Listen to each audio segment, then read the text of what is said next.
The scent of fresh tortillas and coffee drifted through Isabella Hawthorne's bedroom window, a cruel reminder that life continued in the ranch kitchen below, while she remained trapped in her gilded prison. 3 days had passed since her father had locked her in her room, declaring she would stay there until she agreed to marry Cornelius Wade, the railroad speculator whose money could buy her father's failing cattle empire. Isabella pressed her face to the barred window, watching the morning activities in the courtyard of the sprawling Texas ranch.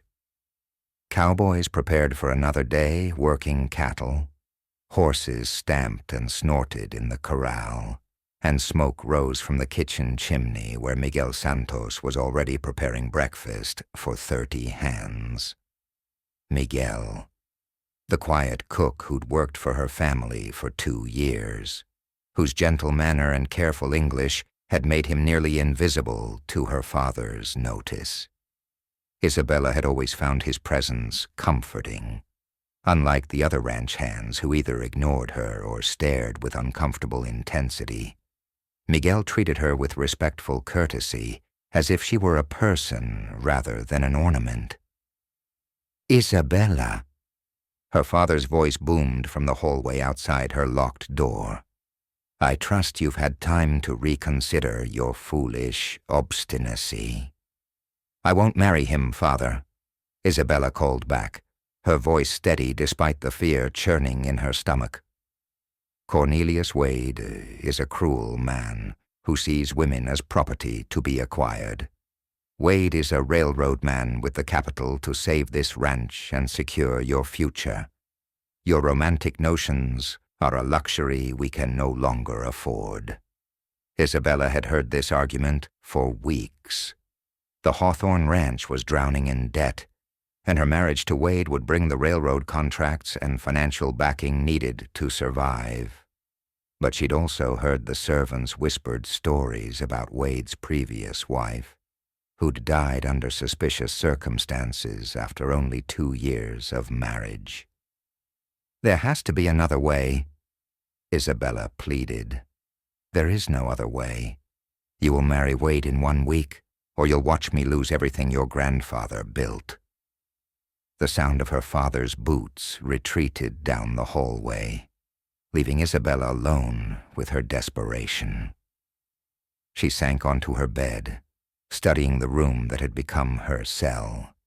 Heavy furniture, expensive fabrics, and barred windows that turned luxury into captivity.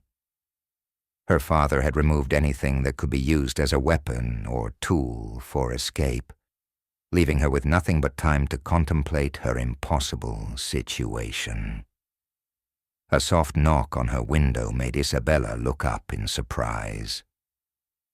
Miguel stood in the courtyard below, balancing a tray in one hand while tapping gently on the glass with the other. She hurried to open the window, grateful for any human contact that didn't involve ultimatums about marriage. "Señorita Isabella," Miguel said quietly, his accent softening the harsh edges of her situation. "I brought you proper food. The kitchen maid says your father only sends bread and water." Isabella accepted the tray gratefully, breathing in the warm smell of fresh eggs, bacon, and Miguel's excellent coffee.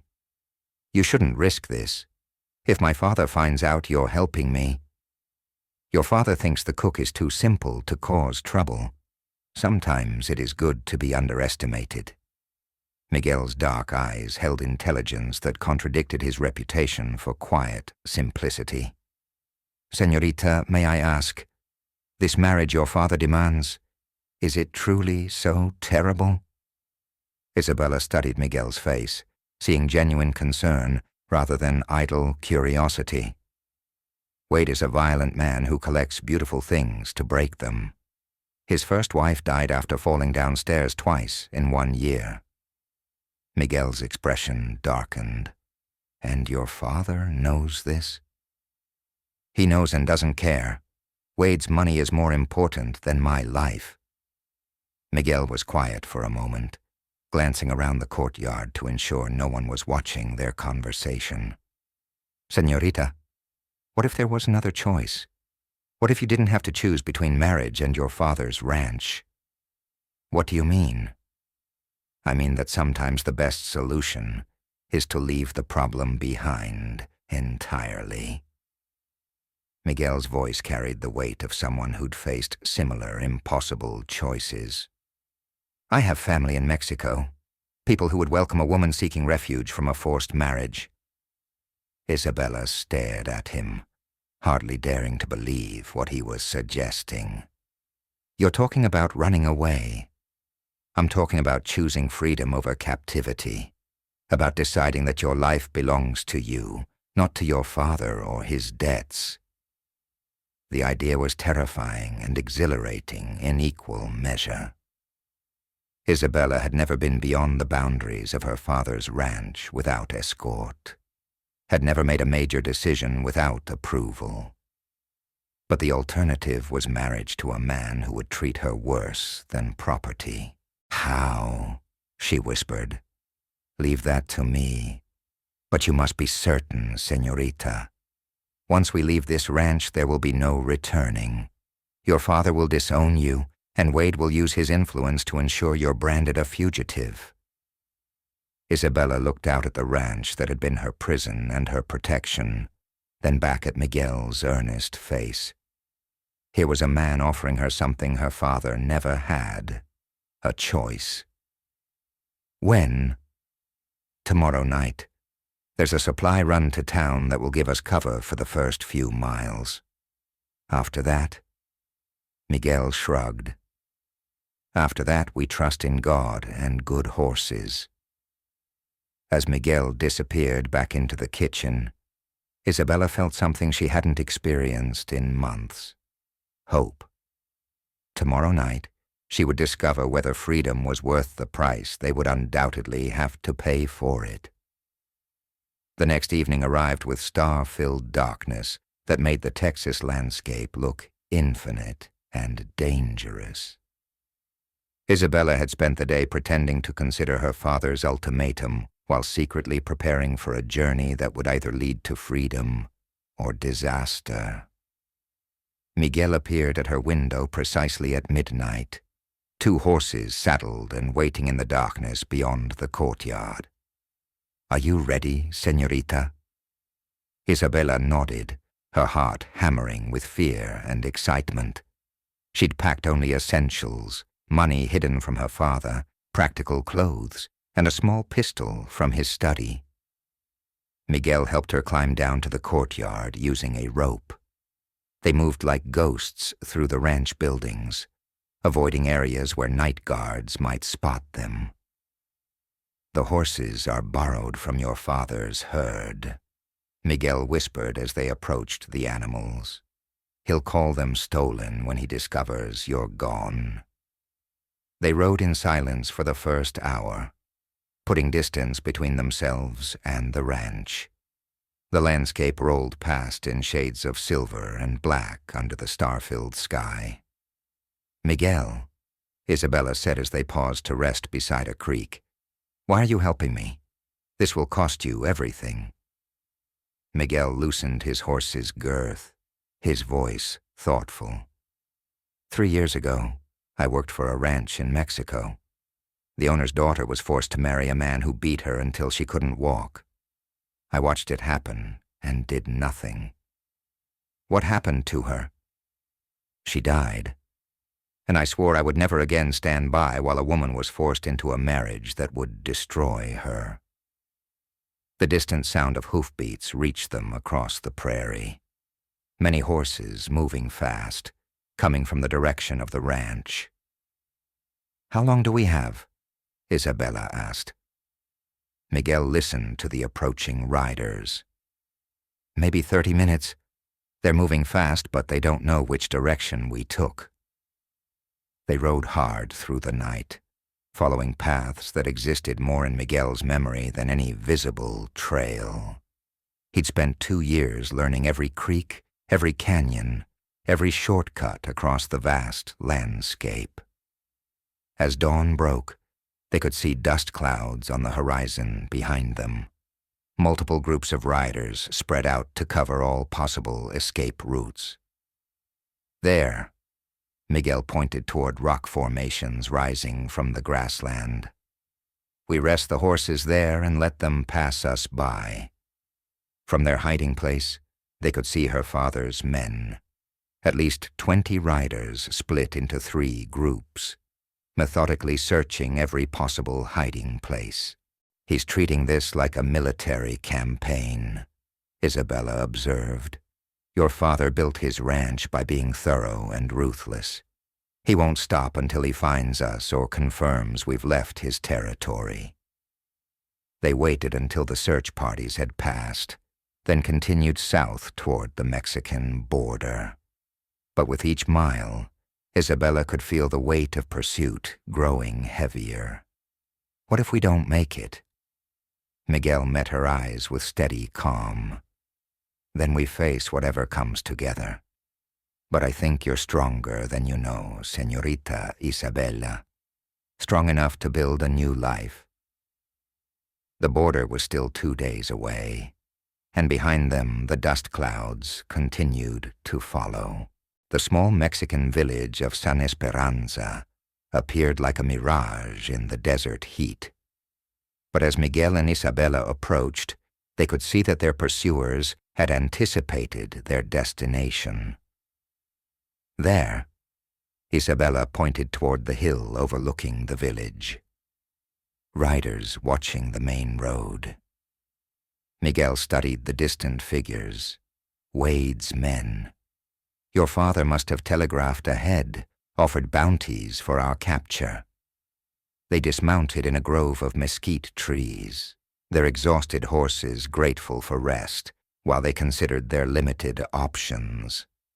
The border was only 10 miles away, but those 10 miles might as well have been 100 if armed men controlled every approach. Is there another way? Isabella asked. The desert. No roads, no water, no shelter. Very dangerous, but possible for people with good horses and strong will. Isabella looked out at the endless expanse of sand and rock. It looked like death in the afternoon sun. My sister lives just across the border, Miguel continued. If we can reach her ranch, we'll be safe from American law. But the desert crossing, will we make it? Miguel calculated distances and water supplies. I don't know, but I know we won't survive if we surrender to Wade. They spent the remaining daylight gathering supplies. Miguel had contacts in San Esperanza who provided water, food, and crucial intelligence. Wade offered $500 for the girl's return. An old cowboy told Miguel secretly. Dead or alive, though he claimed to prefer alive. As darkness fell, Miguel and Isabella prepared for the most dangerous part of their journey. The desert crossing would take 18 hours if everything went perfectly. They rode out as the moon rose, following ancient paths that predated both Mexican and American claims to the desert. The landscape was alien and beautiful, carved by wind and time into formations that looked like sleeping giants. Miguel, Isabella said during a brief rest beside a wind-carved boulder. If something happens to me, nothing will happen. But if it does, I want you to know, these 3 days with you have been the happiest of my life. Miguel reached across and took her hand. Isabella, when we reach my sister's ranch, when you're safe, would you consider staying? Not just until the danger passes, but permanently. Are you proposing to me, Miguel Santos? I'm asking if you would build a life with a man who has nothing to offer except loyalty, hard work, and love deeper than he ever thought possible. That sounds like everything I've ever wanted. As dawn approached and the Mexican border drew closer, Isabella realized she was about to gain more than freedom from her father's control.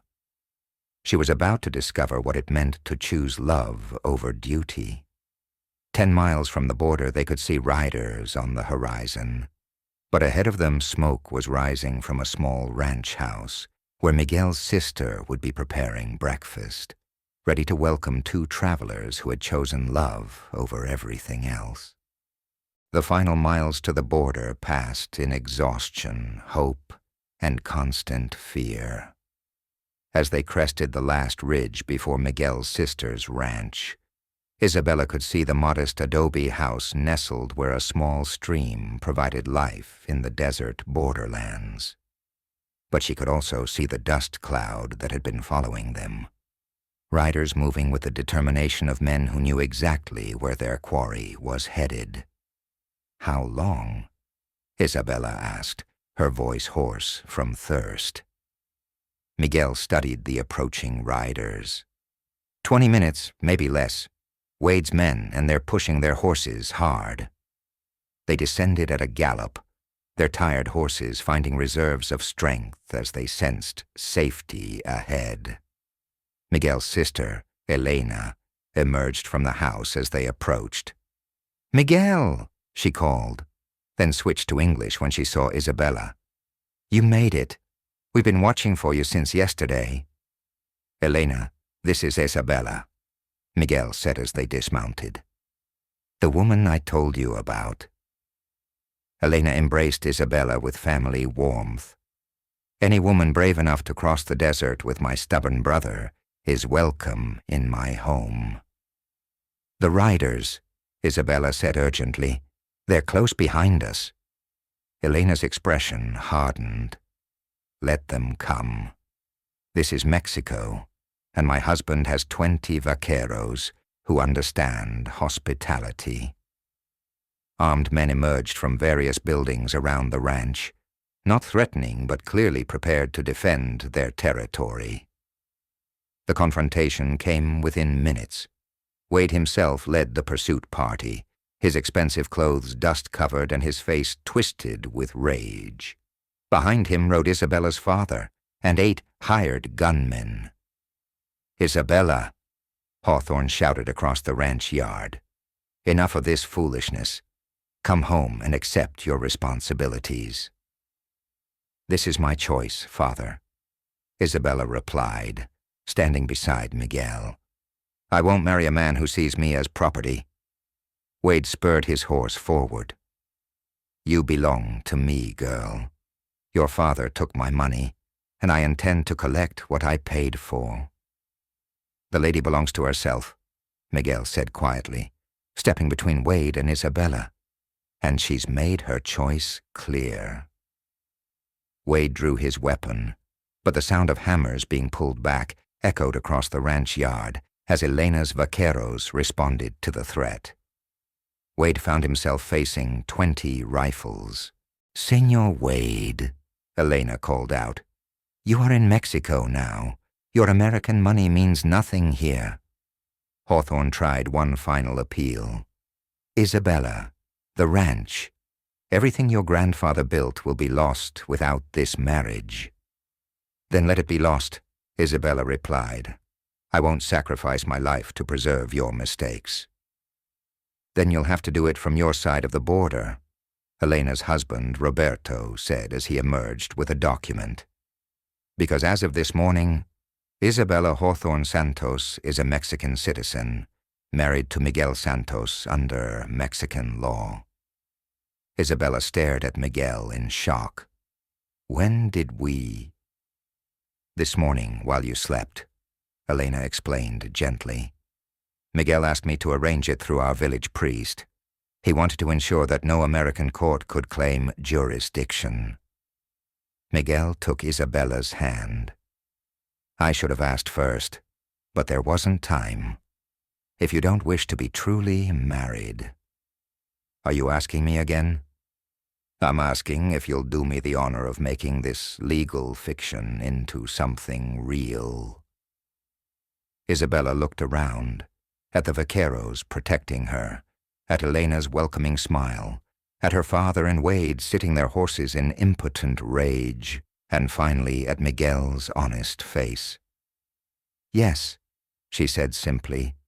Yes, I will. As Wade and her father wheeled their horses around and headed back toward the border, their threats carrying away on the desert wind, Isabella realized that the greatest adventures weren't always about discovering new places. Sometimes they were about discovering who you could become when you had the courage to choose your own path. That evening, as the real celebration began with music and dancing under the stars, Isabella sat with Miguel on the porch of their new home, watching the lights of Texas twinkling in the distance. "Do you regret it?" Miguel asked. "Giving up everything you knew for an uncertain future?" "I regret nothing," Isabella said finally. "I chose freedom over security, love over duty, hope over fear, and I chose you." The girl who had been locked in a gilded cage was gone. In her place was a woman who had learned that freedom was worth any price, and love was worth every risk. 3 months had passed since that night of stars and promises. Yet Isabella still woke before dawn, her body refusing to fully settle into the rhythm of ranch life.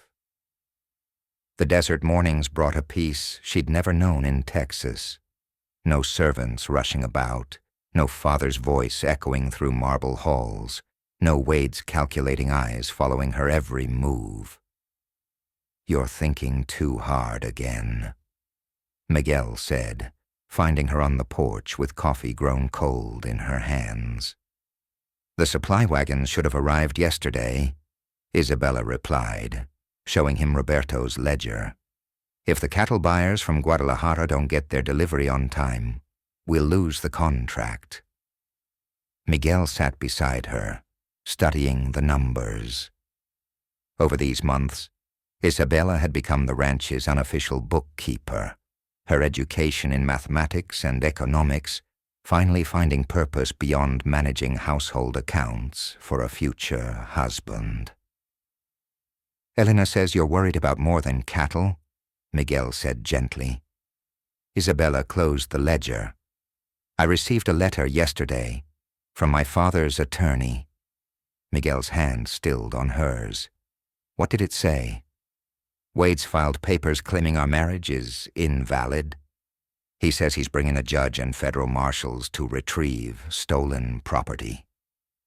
Her voice carried a bitter edge. "Apparently, I'm still considered his property under Texas law, regardless of Mexican citizenship. Roberto won't let them cross onto ranch land. Roberto's 20 vaqueros won't matter if they come with federal authority." Isabella stood, pacing to the porch rail. "Wade's not just angry. He's systematic. He spent 3 months building a legal case." The sound of approaching hooves interrupted them. Elena emerged from the stable, leading Isabella's horse. "The supply wagon broke down 15 miles out," she called. "Roberto needs you both to help bring back what we can." As they rode across the desert, Isabella felt the familiar weight of being pursued. But this time it was different. She wasn't running from something. She was riding toward it, toward a life she'd chosen to defend. "Miguel," she said as they crested a hill overlooking the broken wagon and scattered supplies, "if Wade comes with federal backing, what will you do?" "Fight," he said simply. "Even if it means war between the ranches, even if people die." Miguel reined in his horse, turning to face her fully. "Isabella, when I was a boy, my father told me there are 2 kinds of men, those who bend to power and those who break trying to stand against it. I'd rather break." Isabella studied his face, seeing not just the man who'd helped her escape, but the man who'd chosen to stake everything on a woman he'd known for days. "Then we'd better make sure we don't break." That evening, as they sorted through salvaged supplies by lamplight, a plan began forming in Isabella's mind. Wade thought like a businessman. He understood leverage, contracts, and legal pressure. But he'd made one crucial mistake. He was fighting on foreign soil, trying to apply American law to Mexican citizens. 2 weeks later, Isabella stood in the courthouse in Guadalajara, wearing Elena's best dress and carrying documents that could secure her freedom or seal her fate. The territorial judge, Don Carlos Mendoza, was Roberto's cousin, a stern man with silver hair and eyes that missed nothing. "Señora Santos," he said, reviewing the papers spread before him, "your marriage certificate appears to be in order, but the American delegation claims fraud and coercion." Across the courtroom, Wade sat with 3 lawyers and a federal marshal, his face a mask of cold confidence. Behind him, Isabella's father avoided her gaze, looking older and more defeated than she remembered. "Your Honor," Wade's lead attorney began, "my client paid substantial sums for this woman's hand in marriage. Under Texas law, a binding engagement constitutes a legal contract." "We are not in Texas," Judge Mendoza replied dryly. "Continue." Furthermore, the marriage was performed without the bride's father's consent, making it invalid under both American and Mexican law. Isabella felt Miguel tense beside her, but she placed a calming hand on his arm. They'd prepared for this argument. "Your Honor," Isabella said, rising to her feet, "may I present evidence to the court?" Judge Mendoza nodded, and Isabella approached the bench with a folder of documents. "These are bank records from Corpus Christi, showing payments from Mr. Wade to my father totaling $8,000. Money my father used to cover gambling debts. These are correspondence between Mr. Wade and my father, discussing terms of ownership, not marriage." She paused, letting the weight of her words settle. "And this is a medical report from Dr. Martinez in our village, documenting injuries I sustained when I refused Mr. Wade's advances." The courtroom fell silent. Wade's face flushed red with anger, while her father seemed to shrink further into his seat. "Your Honor," Wade's attorney said quickly, "these documents prove nothing beyond a normal business arrangement." "A business arrangement for the purchase of a human being," Judge Mendoza interrupted. "Continue, Señora Santos." Isabella's heart pounded, but her voice remained steady. "I also submit testimony from 20 witnesses who can attest that my marriage to Miguel Santos was performed with my full consent, after I formally renounced my American citizenship and requested asylum in Mexico." "Asylum?" Wade burst to his feet. "From what?" "From forced marriage to a man who saw me as property to be bought." Isabella turned to face him directly. "From a father who sold his daughter to pay his debts. From a life where my choices, my body, and my future belong to anyone but myself." The judge studied the documents for long minutes while the courtroom remained silent. Finally, he set them aside and looked directly at Isabella. "Señora Santos, you understand that if I rule in your favor, you can never return to Texas without risking arrest." "I understand, Your Honor." "And you're prepared to live with the consequences of this choice?" Isabella thought of the ranch, of Elena's welcoming embrace, of Miguel's quiet strength, of the woman she'd become in these months of freedom. "Your Honor, I've already lived with the consequences of not making this choice. I prefer the consequences of freedom." Judge Mendoza nodded slowly, then addressed the courtroom. "The marriage between Isabella Hawthorne Santos and Miguel Santos is valid under Mexican law. The plaintiff's claim of ownership over a human being is rejected as contrary to Mexican sovereignty and basic human dignity. This court has no authority to enforce contracts for the sale of human beings. Wade's furious shouts echoed through the courtroom as the marshal restrained him, but Isabella heard only the sound of chains finally breaking. Not just her own, but those of every woman told she existed for someone else's pleasure or profit. Outside the courthouse, Miguel took her hand as they watched Wade's delegation prepare for their defeated journey back to Texas. "Do you think he'll try again?" Miguel asked. Isabella smiled, feeling lighter than she had in months. "Let him try, but he'll find that some things once freed refuse to be caged again." As they rode back toward the ranch that evening, Isabella realized that freedom wasn't just something you claimed. It was something you fought for every day, with every choice, and she was finally ready for that fight.